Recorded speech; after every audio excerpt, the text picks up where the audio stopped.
আসসালামু আলাইকুম সবাইকে। এসএসসি 2025 কেমন আছো তোমরা সবাই? আশা করি সবাই ভালো আছো এবং তোমাদের সকলেরই পড়াশোনা খুব ভালো চলছে। পবিত্র রমজান মাস চলতেছে। এই রমজান মাসে তোমাদের সকলের উপরে আল্লাহ তাআলার রহমত এবং বরকত নেমে আসুক এই প্রার্থনা করি। তোমাদের পরীক্ষা কিন্তু খুব কাছাকাছি চলে এসেছে এবং এই শেষ সময়ে তোমরা সবাই চাচ্ছ একটা সেরা প্রস্তুতি নেওয়ার জন্য গাইডলাইন বা পরামর্শ, যেটা আজকে আমি তোমাদেরকে দিব। এবং আশা করি পুরো ভিডিওটা যদি তোমরা মনোযোগ সহকারে দেখো তাহলে পুরো বিষয়বস্তুটা বুঝতে পারবে এবং তোমাদের জীবনে বা তোমাদের পড়াশোনার ক্ষেত্রে এই পরামর্শগুলো অ্যাপ্লাই করে তোমাদের কাঙ্ক্ষিত যে ভালো রেজাল্ট বা A+ অথবা গোল্ডেন A+ যেটা তোমরা আশা করো সেটা অর্জন করতে পারবে। তবে অবশ্যই পরামর্শগুলো শুনতে হবে মনোযোগ সহকারে এবং মানতে হবে, কারণ আমি তোমাদের সেই শুরু থেকেই কিছু গাইডলাইন দিয়ে আসতেছি এবং তোমাদের অনুরোধের ভিত্তিতে সময় সাপেক্ষে যখন যেটা তোমাদের প্রয়োজন সেরকম তোমাদের গাইডলাইন দিয়ে থাকি। তো এই সময়ে তোমাদের জাস্ট 7টা টপিক সিলেক্ট করেছি। এই 7টা টপিক তোমরা যদি প্রপারলিভাবে একটু মেনে চলতে পারো শেষ সময়ে আশা করি তোমাদের ভালো রেজাল্ট সম্ভব। তাহলে দেখো, তোমাদের প্রথমে যেটা এখন তোমাদের সমস্যা আছে সেটা হলো রুটিন নিয়ে তোমরা অনেক দুশ্চিন্তা করতেছো বা রুটিন নিয়ে অনেকেই চিন্তা করতেছো, কারণ তোমাদের রুটিনে কিছু পরিবর্তন আসতেছে এবং কেউ কেউ আবার শর্ট সিলেবাসের জন্য আন্দোলন করতেছো এবং সেই আন্দোলন দেখে কেউ কেউ পড়াশোনা বাদ দিয়ে সেই আন্দোলনের দিকে ফোকাস করতেছে এবং রুটিন কখন কি পরিবর্তন হচ্ছে সেটার দিকে ফোকাস করতেছো। আসলে তোমাদের এটা এখন সময় না, কারণ রুটিন পরিবর্তন হোক, তোমার শর্ট সিলেবাস হোক বা সিলেবাস কমাই হোক, যাই হোক না কেন, তুমি যদি সর্বোচ্চ প্রস্তুতিটা নিয়ে রাখো তুমি যে কোনো পরিস্থিতিতে তুমি তোমার সর্বোচ্চটা দিতে পারবে। ঠিক আছে? সো এজন্য প্রথম কাজ তোমাদের এই বিষয়টা নিয়ে একদম চিন্তা বাদ। শর্ট সিলেবাসে পরীক্ষা হলো নাকি তোমার রুটিন পরিবর্তন হলো নাকি তোমার সিলেবাস কমাই দিল, যেটাই হোক না কেন তুমি তোমার জায়গা থেকে সর্বোচ্চ পরিস্থিতিটা নেওয়ার জন্য প্রস্তুত থাকো, যাতে করে তুমি পরীক্ষায় সর্বোচ্চটা দিতে পারো। ঠিক আছে? এজন্য অবশ্যই তোমাকে রুটিন নিয়ে চিন্তা বলো বা ওই যে সিলেবাস কমানোর নিয়ে চিন্তা বলো, এগুলো একদম মাথা থেকে ঝেড়ে ফেলতে হবে। দ্বিতীয় যে কাজটা তোমরা সবাই জানো যে শেষ সময় আসলে নতুন কিছু চিন্তা করাটা ভুল। তুমি যে বিষয়গুলো জানো, যে বিষয়গুলো পারো, সেগুলোকে বেশি বেশি পড়তে হবে, সেগুলোকে বেশি বেশি রিভিশন দিতে হবে, যাতে করে ওখান থেকে যে টাইপের প্রশ্ন আসুক না কেন তুমি যেন অ্যান্সার দিতে প্রস্তুত থাকো। কারণ এখন তুমি নতুন জিনিস জানতে গেলে বা নতুন জিনিস নিয়ে পড়াশোনা করতে গেলে তুমি যেগুলো ভালো পারো সেগুলো কিন্তু তোমার মাথা থেকে চলে যাবে। সো এজন্য অবশ্যই যে বিষয়গুলো জানো সে বিষয়গুলোকে ভালোভাবে প্রিপেয়ার করো। এক্ষেত্রে একটা জিনিস তোমাদের একটু অ্যাড করতে পারি, সেটা হলো যে এমসিকিউর জন্য তো আসলে সব বিষয়গুলোই গুরুত্বপূর্ণ, তবে এমসিকিউর জন্য বেসিক যাতে একটু ধারণা নিতে পারো সেক্ষেত্রে তুমি সব অধ্যায়গুলোকে ফাঁকে একটু টাচ দিয়ে যেতে পারো, যাতে করে এমসিকিউতে মোটামুটি ভালো করতে পারো। যদি বেসিকটা ক্লিয়ার করতে চাও সেক্ষেত্রে আমার জায়গা থেকে একটা জিনিস সাজেস্ট থাকবে তোমাদের, আমি অনলাইন যে প্রাইভেট ব্যাচ খুলেছিলাম সেখানে তোমাদের বেসিক টু অ্যাডভান্স লেভেল পর্যন্ত সকল ক্লাসগুলো রেকর্ড আকারে আপলোড দেওয়া আছে। তোমরা চাইলে অল্প সময়ের ভিতরে সব ক্লাসগুলো একবারে একটু দেখে নিতে পারো। এজন্য অবশ্যই আমি বলবো আমার অনলাইন প্রাইভেট ব্যাচে তোমাদের এখন যে সময়টা আছে এক মাসের জন্য হলেও তোমরা যুক্ত হতে পারো এবং সেখানে ফি খুব কম ধরা হয়। তোমাদের সায়েন্সের সাবজেক্টগুলো এবং জেনারেল সাবজেক্ট সবগুলো সাবজেক্ট মাত্র 1000 টাকা, যেখানে সাবজেক্ট 6, 4, 10টা সাবজেক্টই 1000 টাকা। ঠিক আছে? তো যদি তোমরা সেটা দেখতে চাও বা তোমাদের বেসিকের জায়গাটা একটু ইমপ্রুভ করতে চাও, যে না আমি সব অধ্যায় সম্পর্কে শেষ সময় একটু ধারণা নিয়ে রাখতে চাই, তাহলে তোমরা 01709139864, ঠিক আছে?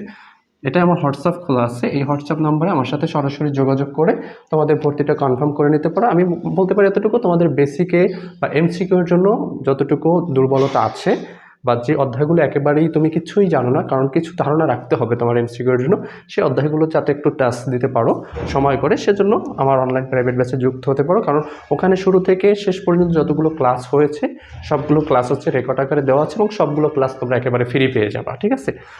সো এই নাম্বারে আমার হোয়াটসঅ্যাপ খোলা আছে, যদি কেউ ভর্তি হতে চাও ভর্তি হয়ে নিতে পারো। পাশাপাশি যেটা করতে হবে, টেস্ট পেপারটা বেশি বেশি সমাধান করতে হবে।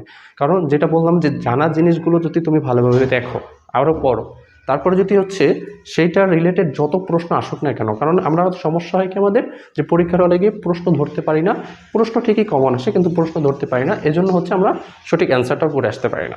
তো সো তুমি যদি হচ্ছে প্রশ্ন ধরার যে প্রবণতাটা, প্রশ্ন বোঝার যে প্রবণতাটা, এটা যদি নিজের ভিতরে ইমপ্রুভ করতে চাও, তাহলে হচ্ছে অবশ্যই তোমাকে বেশি বেশি টেস্ট পেপার সলভ করতে হবে। কারণ ওখানে তুমি নতুন নতুন প্রশ্ন দেখবা, একই অধ্যায় কিন্তু তোমার হচ্ছে প্রশ্নের ধরনটা একটু ঘুরাই দেয়। এইটা তুমি হচ্ছে এই যে জড়তাটা বা এই যে ভয়টা, প্রশ্ন কমন না পাওয়ার বা প্রশ্ন বুঝতে না পারার যে ভয়টা, এটা কিন্তু তুমি হচ্ছে যত টেস্ট পেপার সলভ করবা তত হচ্ছে তোমার ভিতরে এই ভয়টা দূর হয়ে যাবে। সো এই জন্য যত সম্ভব পারো বেশি বেশি টেস্ট পেপার সলভ করো পাশাপাশি, ঠিক আছে?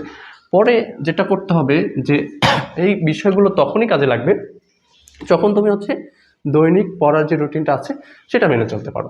এখন বলতে পারো যে ভাই আমার তো রুটিনই নাই। হ্যাঁ, রুটিন কীভাবে তৈরি করতে হয় সে বিষয়ে কিন্তু আমার চ্যানেলে ভিডিও দেওয়া আছে, চাইলে একটু আমার চ্যানেলটা ভিজিট করে দেখতে পারো এবং সেখানে পড়ার রুটিন কীভাবে নিজেরটা নিজে তৈরি করবে সে বিষয়ে ভিডিও দেওয়া আছে, অথবা আমি এই ভিডিওর ডিসক্রিপশন বক্সে সেই ভিডিওর লিঙ্ক হচ্ছে দিয়ে রাখবো, চাইলে তোমরা সেখান থেকেও দেখে নিতে পারবে, ঠিক আছে? এরপরে যেটা করতে হবে, বেশি বেশি পরীক্ষা দেওয়া। পরীক্ষা নিয়ে সবার মনে একটা ভয় কাজ করে, ঠিক আছে? এবং এই ভয়টা তোমার আমার সবার বেলায় থাকে। তবে তুমি যদি বেশি বেশি এখন থেকে মডেল টেস্ট পরীক্ষা দিতে পারো, তোমার এই ভয়টা থাকবে না। কেন?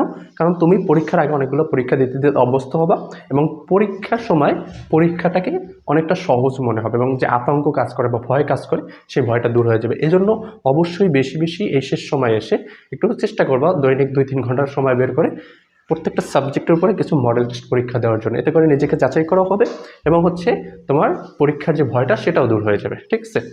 এরপরে হচ্ছে 6 নম্বরে যেটা মোস্ট ইম্পর্টেন্ট, শেষ সময়ের দিকে গ্রুপ স্টাডি করতে পারো। কারণ আমাদের শেষ সময়ে হচ্ছে কি মাথার ব্রেন প্রচুর পরিমাণে হচ্ছে কাজ করে ওখানে, কারণ আমরা তখন হতাশায় ভুগতে থাকি এবং প্রচুর পরিমাণে পড়াশোনা করতে চাই, কিন্তু অনেক কিছু দেখা যায় বোঝা যায় না। হ্যাঁ, এক্ষেত্রে হচ্ছে গ্রুপ স্টাডি করলে বন্ধুদের থেকে বন্ধুরা যেটা বোঝে সেটা কিন্তু খুব ভালোভাবে নিতে পারে। সো চাইলে তোমরা যদি সেরকম বন্ধু থাকে তোমার, যেখানে গেলে তোমার হচ্ছে শুধু পড়াশোনাই হবে, আড্ডা হবে না, অন্য কোনো কথাবার্তা হবে না, যদি ওইরকম একটা পরিবেশ পাও তাহলে গ্রুপ স্টাডি করতে পারো। এটা খুবই কার্যকারী একটা তোমার ভূমিকা পালন করবে শেষ সময়।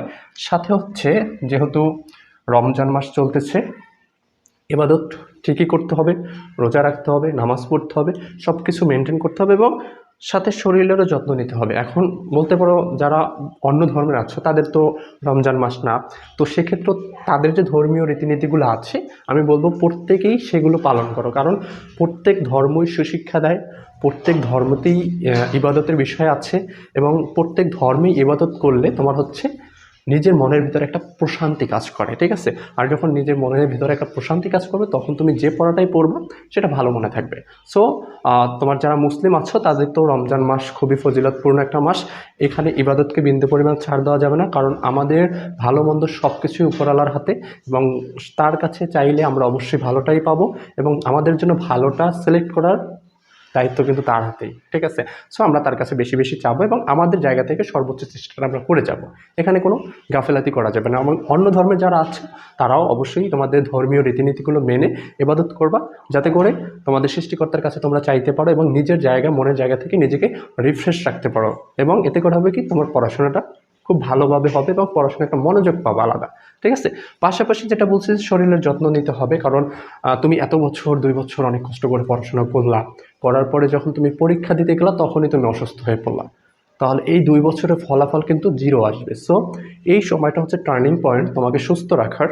সো তোমাকে যদি সুস্থ রাখতে হয় অবশ্যই শরীরের ক্ষেত্রে একটু যত্নশীল হতে হবে। এক্ষেত্রে তোমার খাবার দাবারের প্রতি নজর রাখতে হবে, তোমার ঘুমের প্রতি নজর রাখতে হবে, তোমার হচ্ছে মানসিক দুশ্চিন্তা মুক্ত থাকতে হবে, ঠিক আছে?